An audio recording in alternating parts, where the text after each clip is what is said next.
morning, everyone. I'm going to get started. I appreciate that you're here to share this space with me and that you chose this presentation for your Wednesday morning session. I'm going to get going here, and yeah, thank you for being here. Yes? Oh, let me talk up a bit. So my name is Vanessa Kaskiris. I'm a senior technical project manager. I am embedded in an agile development team at UC Berkeley in educational technology services. The following presentation contains references to my experiences, and we have a lot to cover, so I ask that you save questions until the end of the presentation. I'm not using them. Oh, okay. Are you going to be okay with that? Yeah. Okay. So I want to cover what this presentation is not, in the interest of full transparency and to make sure that we are all on the same page. This is not an attack on the university.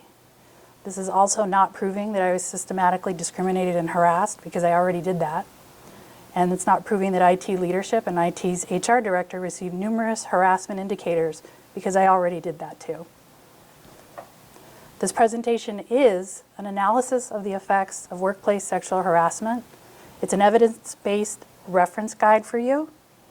It's an evaluation of the costs of speaking up in workplaces that refuse to acknowledge or address sexual harassment. I also hope that there are constructive ways that you can be a part of the change that's needed. I'm going to make the case for this systemic change throughout this presentation.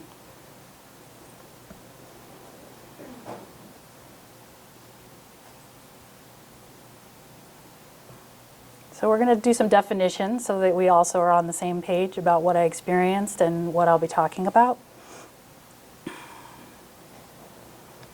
There are a number of references at the end of this presentation. I will reference two recent reports in the definition section. One is the Sexual Harassment of Women from the Academy of Sciences report, which came out in June 2018. There's also the Women in the Workplace report, McKinsey and Lean In, which covers 2017 but was released in 2018. So first definition, any unwanted behavior directed at an individual because of their gender. B, a form of discrimination composed of three categories of behavior. I will be focusing on number one, gender harassment, verbal and nonverbal behaviors that convey hostility, objectification, exclusion, or second-class status about members of one gender. My experiences were specifically with the form of sexual harassment category, categorized as gender harassment. So when does sexual harassment become illegal?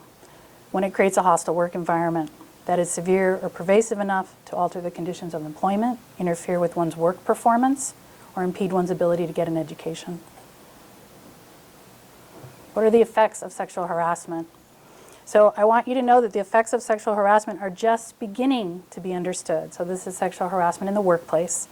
And there's a lot of active research going on now. I've listed a number of effects that I believe to be relevant. I also want to call out that there are physical, mental, emotional, and financial effects. There's increased risk of serious illness. There can be disillusionment, shame, depression, fear, and anxiety. There can be a decline in personal, professional, and academic engagement, and a decline in creative expression.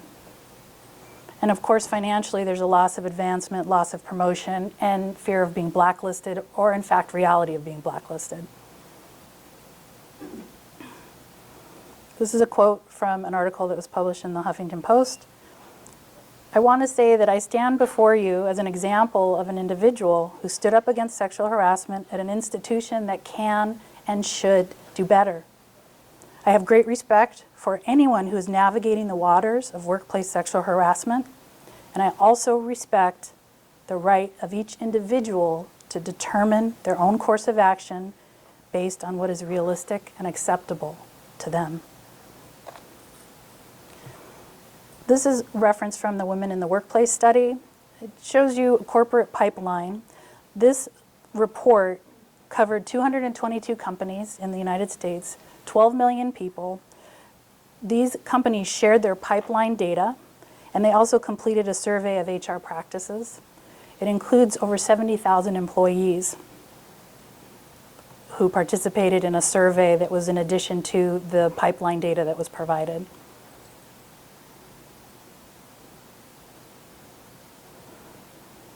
We also know from the Women in the Workplace study that men generally think that the company is doing better than women would self-report. Some more data elements from that report. And when does sexual harassment thrive? When there's a perceived tolerance for it in male-dominated environments, in hierarchical power structures. Oh, sorry, I forwarded. When there's only symbolic compliance with Title IX, and when leadership does not aggressively reduce and eliminate it. So I'm going to talk a little bit about my experiences. I joined a team in March 2014 in Central IT. At the time, the team was called Endpoint Engineering and Infrastructure. I had just left Lawrence Berkeley Lab, and my twins were 2 years old. I was very excited about the opportunity to work on this team in IST, also called IT.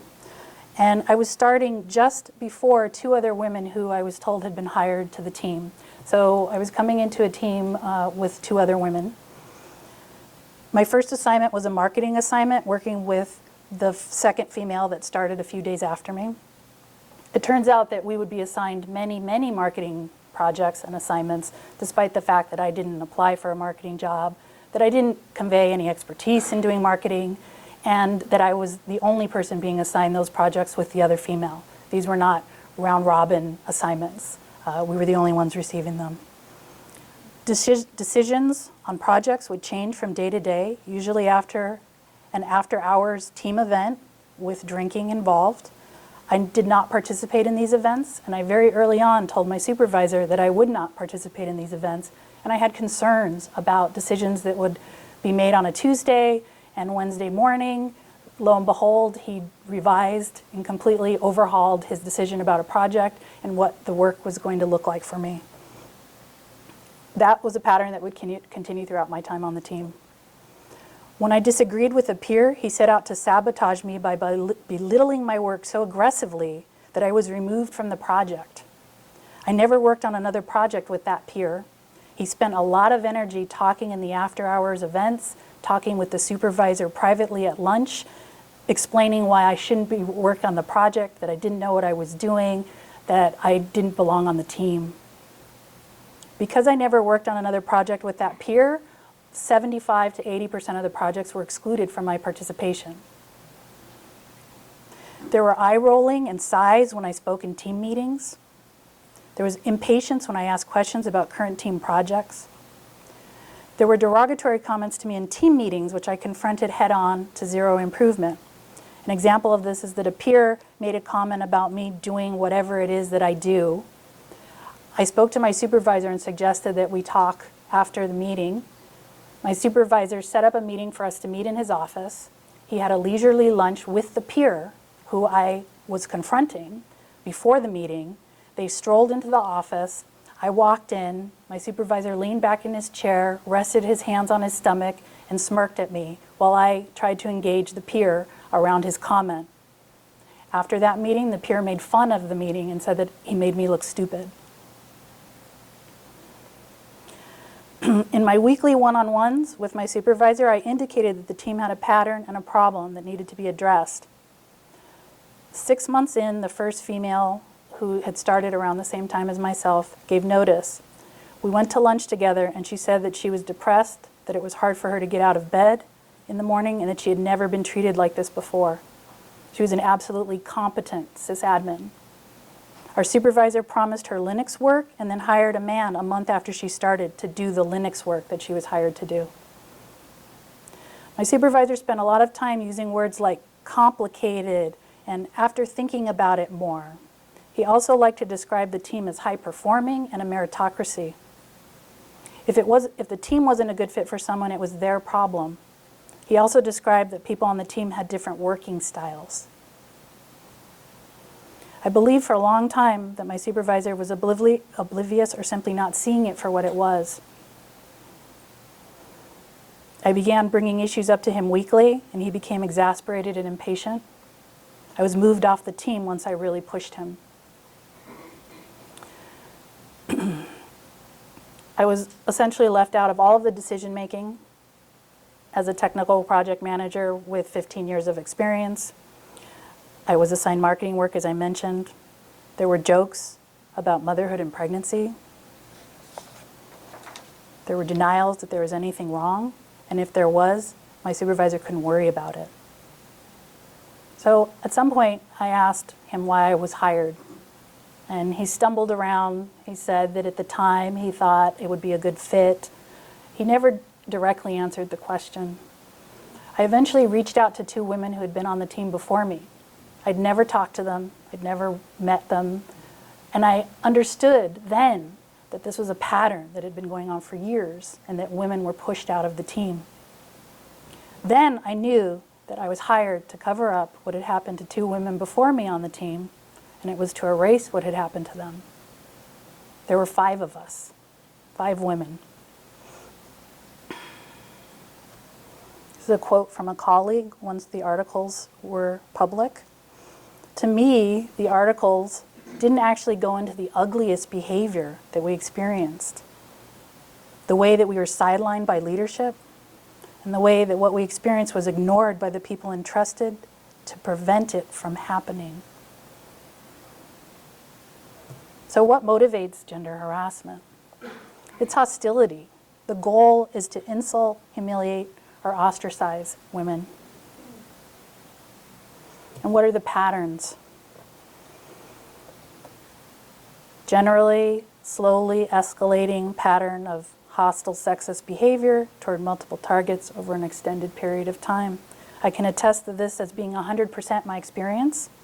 I believe that the harassers had been slowly but steadily escalating their behavior over time, and with great success. All of the women were leaving. Silence is damaging. Sexual harassment is about power. I considered that if I chose to not report, they would absolutely get away with it. If I reported the behavior, they may not get away with it. But even then, I was skeptical. But I knew that if I didn't do the reporting, if I didn't follow the process, that this would continue to happen to women over and over again, long after I was gone. In my case, I waited patiently for IT and the university to address the finding, and I have never regarded myself as a victim. But I want to say that silence protects the harassers. Absolutely, 100%. So, investigation findings. In March 2016, I initiated an investigation with an investigative office on campus that's called the Office for the Prevention of Harassment and Discrimination. Most, at least all of the campuses have an office similar to this, but it doesn't have the same name. It might be called Office of Discrimination and Harassment. It has different names at different campuses. I supplied over 150 pages of supporting documentation. I supplied 10 witnesses to the experiences that I claimed I endured. And I learned later that it was one of the largest investigations in the history of the university. The following excerpts are directly from the completed investigation with finding. Respondent A is the supervisor. The preponderance of the evidence substantiate that Respondent A contributed to the creation of a hostile work environment on the basis of sex in violation of PPSM 12. Respondent A's system for determining project assignments and access to systems was subjective and was not applied consistently. Female employees credibly described complaining about access issues and Respondent C and having their complaints dismissed by Respondent A. The preponderance of the evidence substantiates that Respondent C, who was my peer, contributed to the creation of a hostile work environment on the basis of sex in violation of PPSM 12. Respondent C had a role in access decisions. In addition, the weight of the evidence supported that Respondent C created hurdles for his female peers when they approached technical projects, and that he made comments to Witness 6 that supported that his treatment of his female colleagues was because of their sex. The females uniformly described their time on the team as sufficiently hostile, frustrating, and or upsetting that they chose to leave the unit. Overall, the evidence supports that the issues in the team created a hostile work environment based on sex.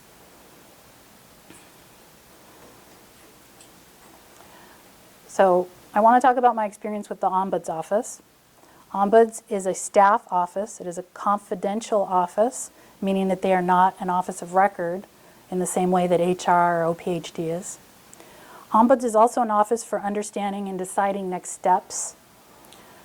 They are committed to systemic change and support campus staff, but they can only make recommendations. They have no oversight.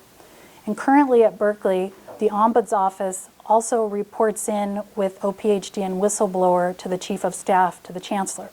So I have conveyed to the Ombuds Office and to the advisor to the Chancellor for sexual violence and sexual harassment that that's a conflict of interest. Ombuds needs to be independent of whistleblower and OPHD and not reporting into the same leadership. That's my recommendation. My experience with the Office for the Prevention of Harassment and Discrimination. The investigator withheld crucial prep information for the interview and gave me less than 72 hours to prepare for my meeting with her. I repeatedly emailed her asking what she expected me to provide. She delayed, and when she did reply, she said, "Well, I expect you to have everything. I expect you to be fully prepared." I prepared 14 discrete experiences to support my claims. Her demeanor was incredulous and doubtful. Her follow-up questions focused on my professional integrity and performance on the team. These are areas that were never in question.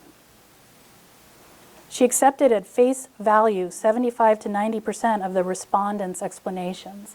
So in this case, I'm the claimant, and the respondents are the individuals who I have indicated have conducted wrongdoing or have broken policy. Or She buried retaliation chain of events that I outlined clearly with dates and a timeline and with written explanations. She also allowed the Chief of Staff in IT to attend the interviews with respondents as their person that they chose to bring with them. She regarded the presence of my attorney at the interview as a de facto pending lawsuit instead of as a protective measure for me. The investigator is also the Director of Investigations at UC Davis. Respondents were notified far in advance, corroborated their stories, and planned a coordinated strategy. So what were my assertions to OPHD? Retaliation in response to me escalating discrimination concerns, knowledge transfer, mentoring, and promotion of men only by men, gender-based salary inequity, restricted involvement in team projects, inequity and expectations for physical presence in the office, professional advancement prevented, excessive non-technical assignments to females only. No men have these assignments. Inequity in personnel decisions, exclusion from key project decisions, hostile work environment, non-competing key campus leadership positions, gender discrimination in connection with personnel and layoff processes, and the finding was hostile work environment. All of my other assertions were explained away and concluded with no finding. This is the colleague. According to the investigation, witness 1 had an altercation with respondent C, this peer, and the altercation was that she did not have the access she needed to do her job. He had it and she could not get it. That access issue permeated all of the females' concerns about the team. The complainant and 2 witnesses each described that this respondent set up hurdles to prevent them from succeeding in their work. Respondent C said that witness 4 was trying to be a man and trying to break into the guys' locker room and they needed to shut her down. He also did not speak highly of women and made stereotypical comments about things like periods, kids, giving birth, being overly emotional, and gossiping. This is one of the favorite quotes of my supervisor. Per the investigation, the evidence establishes that Respondent A did not apply consistent standards in establishing the systems access employees received. He did not establish clear and consistent practices in assigning employees to projects and other tasks. Critically, the evidence established that although multiple females across multiple time points raised concerns about Respondent C, access, and projects, Respondent A did not address their concerns. His message to the team about meritocracy may have been reassuring in an environment where there were clear, objective markers for success. But the effect was the opposite here due to a lack of transparency about the basis for project assignments and access to systems. This is Witness 6. Witness 6 provided significant information in support of my experiences. According to the investigation, Witness 6 has received strong performance evaluations and is highly regarded by peers on a technical level. So there was no clear motivation for him to be resentful and undermining of leadership, because apparently there was a clear presence of me undermining leadership and being resentful. The investigation also indicated that supporting the complainant and former employees in this manner has the potential to create significant strain for him in the workplace. And guess what? He was promptly retaliated against by his supervisor post-investigation.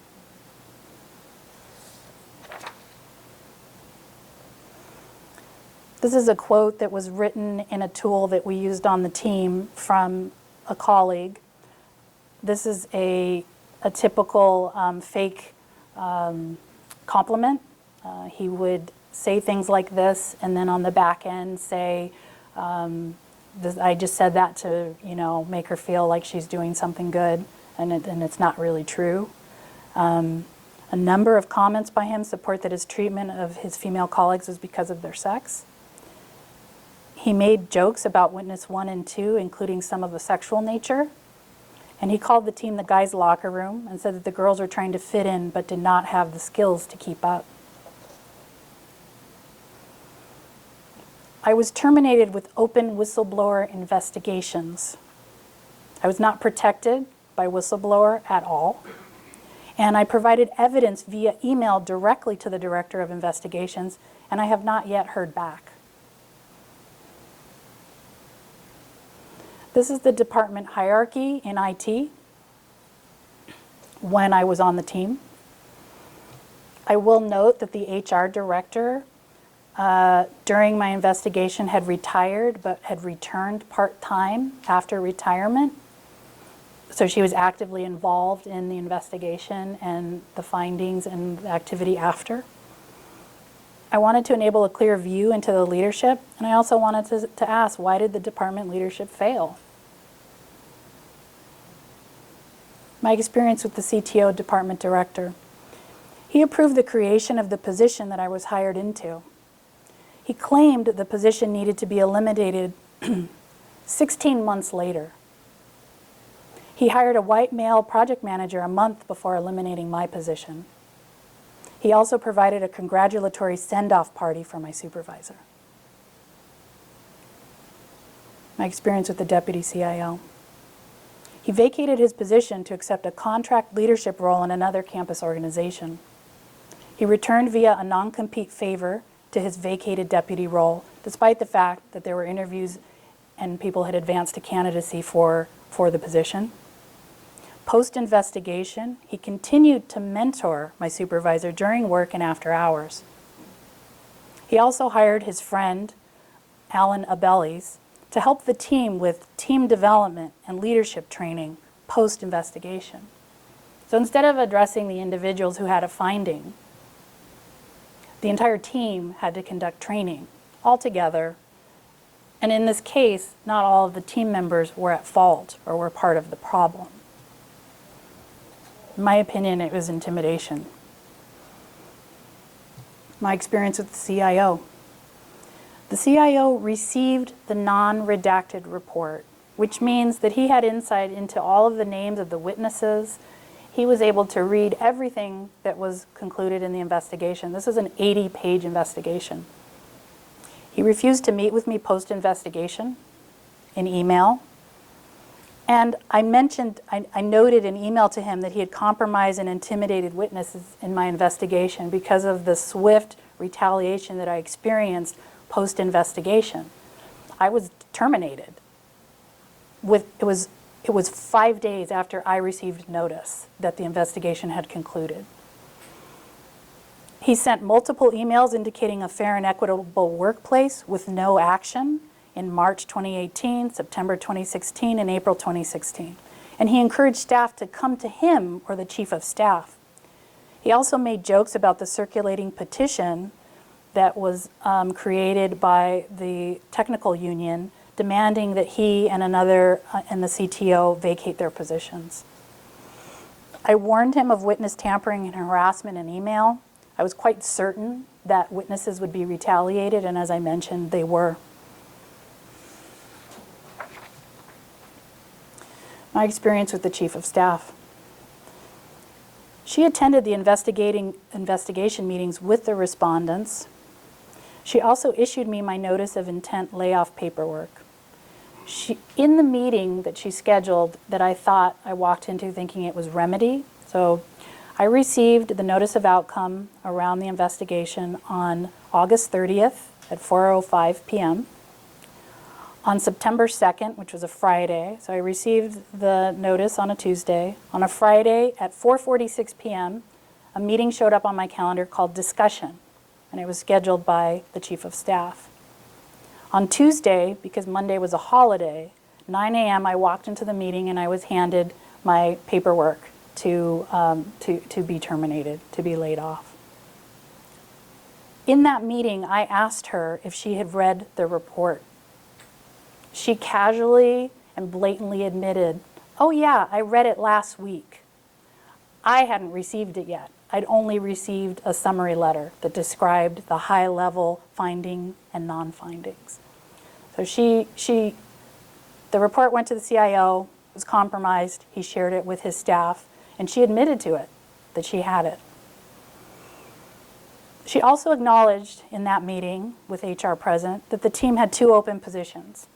I asked, I said, "Isn't the team hiring? How is this a budget issue?" She said, "Oh yeah, they have 2 open positions. Those positions were never offered to me. There was no position control put into effect." My experience with the director of HR. There was an anonymous sex discrimination complaint that was sent to IST, to the leadership in IST, and also to the chancellor in spring 2016. Per the investigation, her response to that complaint was prompt, supported management, and provided information that she knew or should have known was inaccurate or incomplete. She provided census figures that were not supported by the census report she cited and that she could not explain when asked. My supervisor also brought her as he called it, neutral third party to my performance evaluation in summer 2016 while my investigation was underway. During that meeting, my supervisor stonewalled. I was bullied by the director of HR. She would not answer my questions. When I indicated that my self-evaluation was supposed to be included in my permanent file, she said that she had no knowledge of that, and I indicated that I sent it an email to my supervisor repeatedly. By this point, my supervisor stopped meeting with me, so he didn't really know what I was working on, and he didn't seem to care. He refused to meet with me.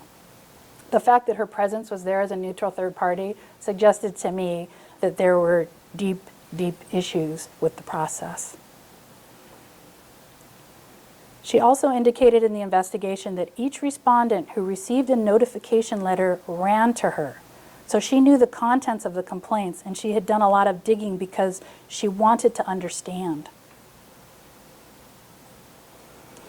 Per the investigation, if a system is set up as a meritocracy and highly technical and qualified women are consistently, voluntarily leaving the team and are raising similar concerns about projects and access before they leave, it is a cause for close scrutiny. Instead, here, the allegations were met with rapid denials that did not match the reality known to the person crafting the response. This is one of the witnesses in the investigation.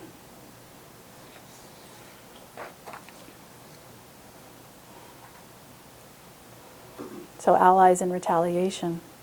Why are allies important? Without allies and witnesses, my investigation would have been 100% he said, she said, would have been controlled and manipulated by IT and the university.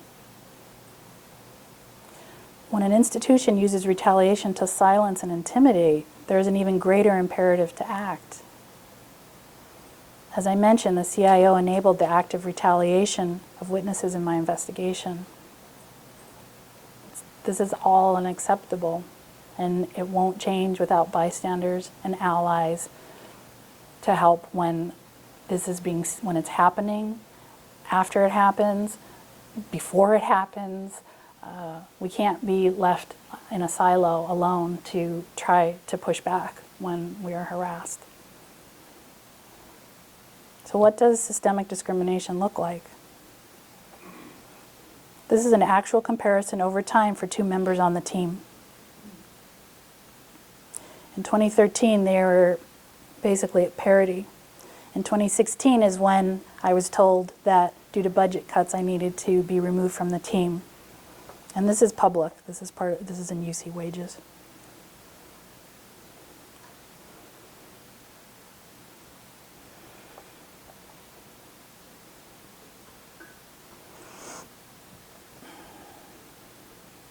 So is IT at UC Berkeley addressing systemic harassment? Post-Pando articles, not post-investigation, but a full 18 months later when articles were made public, IST initiated an 18-month engagement with a firm called Civility Partners. Civility Partners conducted interviews with a randomly selected pool of 30 staff members. There was no accounting for gender or minority representation. The firm conducted interviews with all of leadership. The owner of Civility Partners, Catherine, could only make herself available to talk with me on a holiday by phone, with her assistant also on the call. She indicated that none of my feedback about my experiences in the department would be included in her assessment and report.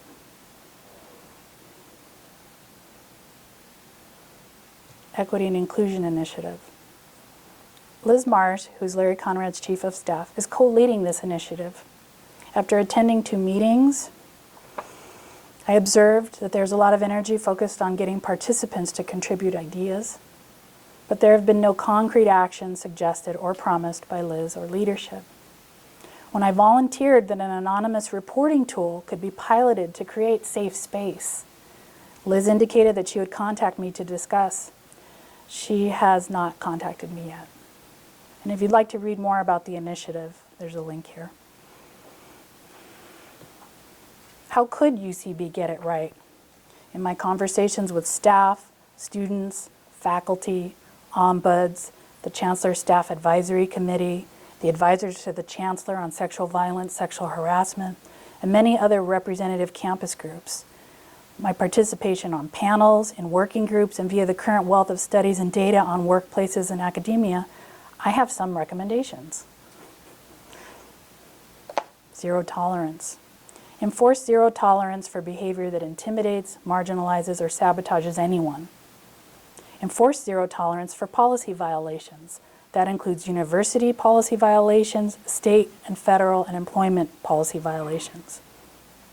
Per the Academy of Sciences Report 2018, institutions can take concrete steps to reduce sexual harassment by making system-wide changes that demonstrate how seriously they take the issue and that they are listening to those who courageously speak up to report their sexual harassment experiences. And in March 2018, Janet Napolitano wrote an open letter. We must and we will do a better job of investigating all claims of sexual harassment or sexual violence thoroughly and fairly.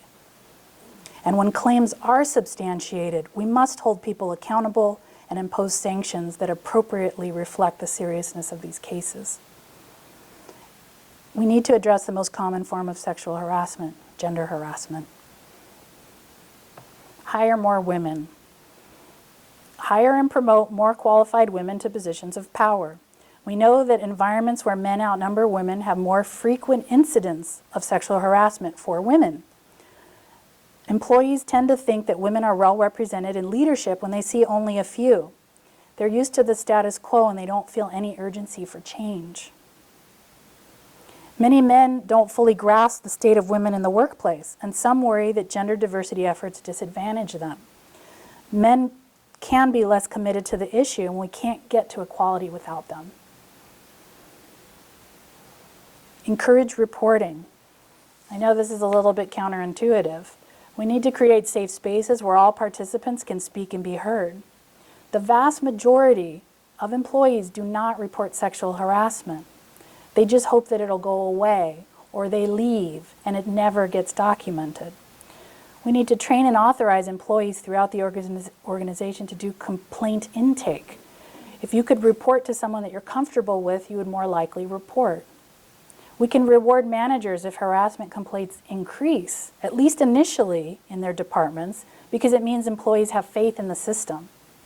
And we need to advocate for anonymous reporting options to identify hotspots in a department or organization.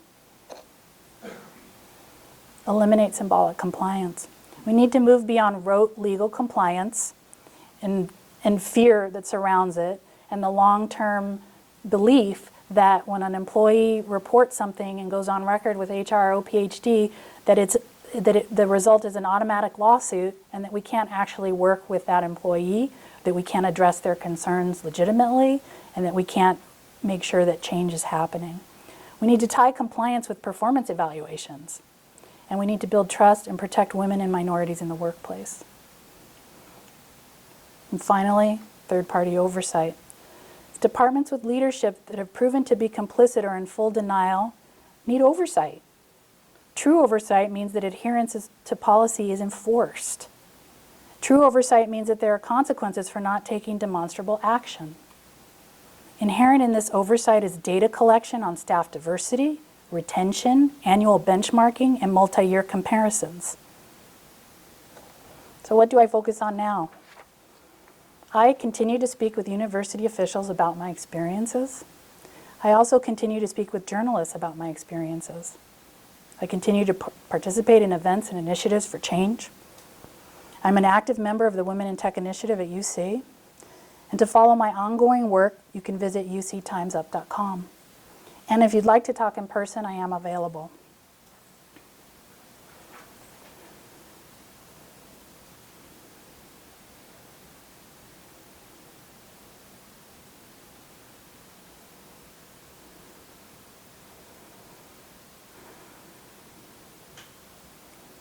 These are the references.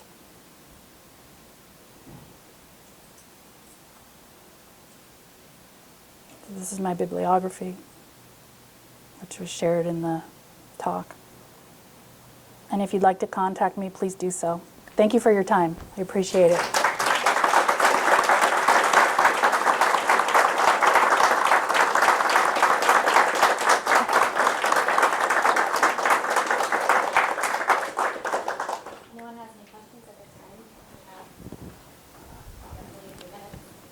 Yeah, I went a little fast.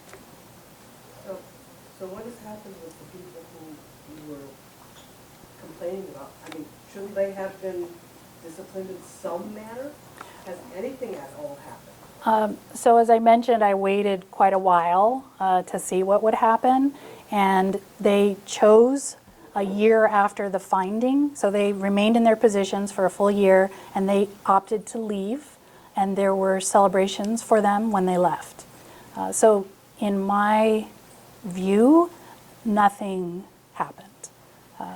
It was, and when they were celebrated is when I became very aware that zero was going to happen, and it's when I decided to try to make it public what had happened. Now, I know you're not going to want to publish your entire slides, but can you give us the reference pages? I'll publish, I'll make the whole thing available. Okay. I will, and I'm recording it, I'll put that online as well, so everything will be available. Yes?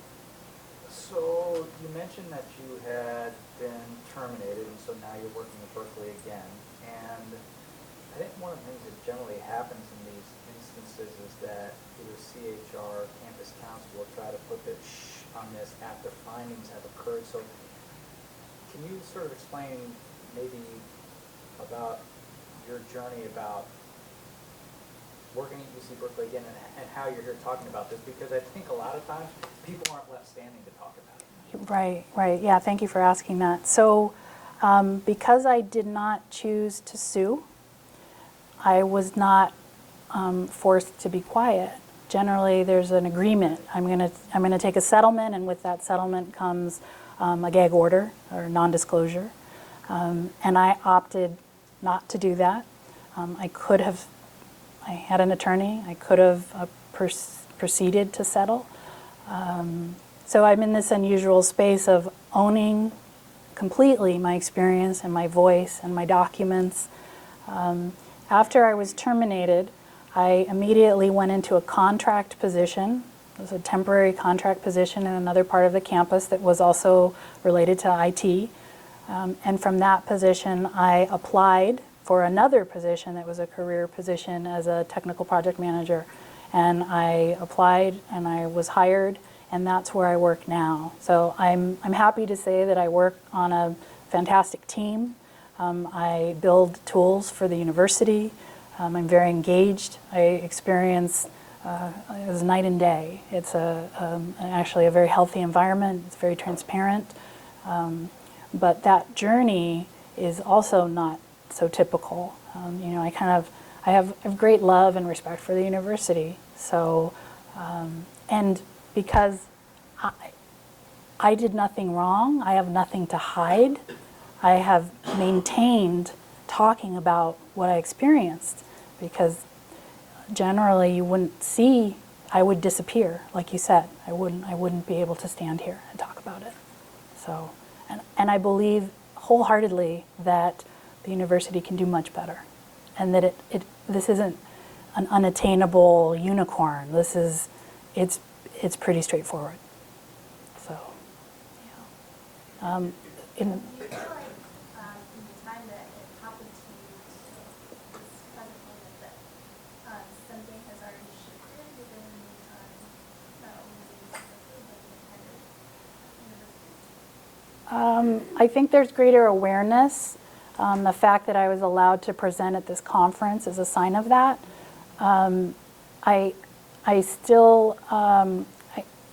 I've been contacted by many staff across different UCs, thanking me for my work, explaining what's happening to them in their workplace, and asking advice. And I'm not an expert, but I generally will ask an individual, what is the outcome that you'd like? What would you like to see? And that helps the conversation around if it's early and they're not sure, or depending on what the dynamic is.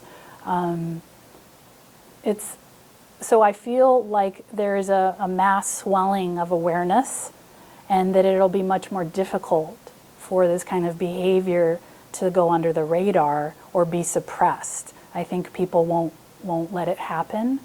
But the university has a number of policies. There are a number of offices, and my experience is that those policies didn't protect me. Those offices didn't protect me. Despite the abundance of documentation and how many witnesses attested to what I described, so it's, there's a lot more that needs to happen, in my opinion. Anna. Would it have helped if there was a better sense of community within IST at the time, and maybe specifically within IST API? I know it's kind of... Yeah, I can't, I'm not sure. I mean, I think the teams are typically working on really complicated and specific and specialized subject matter expert areas. So I will share that when the two women that I worked with on the team left, a number of partners in IST said, "Are you okay? And I can't, this keeps happening. What's going on?" And I said, "Well, I haven't been here that long. What do you mean it keeps happening?" And that's when I started to kind of, people were worried for me. I'm not worried. What do you mean? And when I connected the dots and became very aggressive about, you're doing this and you need to fix it, and being told, you know, I also didn't have a lot of confidence in the leadership in API, so that wasn't a safe channel. So if that were not the case, maybe this would have been averted, right? Yes? What mechanisms do you think, because of your findings with the different offices and the whistleblowers, that you could help support your, you know, if somebody else has a similar issue, you know, how best to protect yourself and document and gather the allies and support that you need? So it really depends on the outcome that you want, right? What you're hoping to achieve. I started the process wanting to be very transparent and legitimate about my assertions, in the hope that the university would take action. And so my outcome was, this is a place I love, I want to see the change, and I've done my due diligence. So really, you know, I don't want to say you have to have 150 pages of documentation and 10 witnesses. It shouldn't require that much. But if the offices are, you know, preponderance of the evidence is you're a liar and we're not going to trust you, then, and I'm not saying that's the case, but if it's not upheld, if the standard isn't upheld, then it's a very difficult call about what you should do. But yeah, we're at time. If you'd like to talk with me afterwards, please reach out. I mean, can I take one more question? Okay, one question. Go ahead. What did you want to get out of it? What outcome did you want to see? So I wanted to make sure that I was able to prove what happened. I had an attorney to protect me, but not necessarily to go in a lawsuit. I had no intention of suing. I wanted zero tolerance. I wanted these things to stop, and I hoped that the people who had power to make them stop would do that. So it was really about, I love my work and I love this institution, and this shouldn't be happening. So thank you all. I appreciate that you're coming.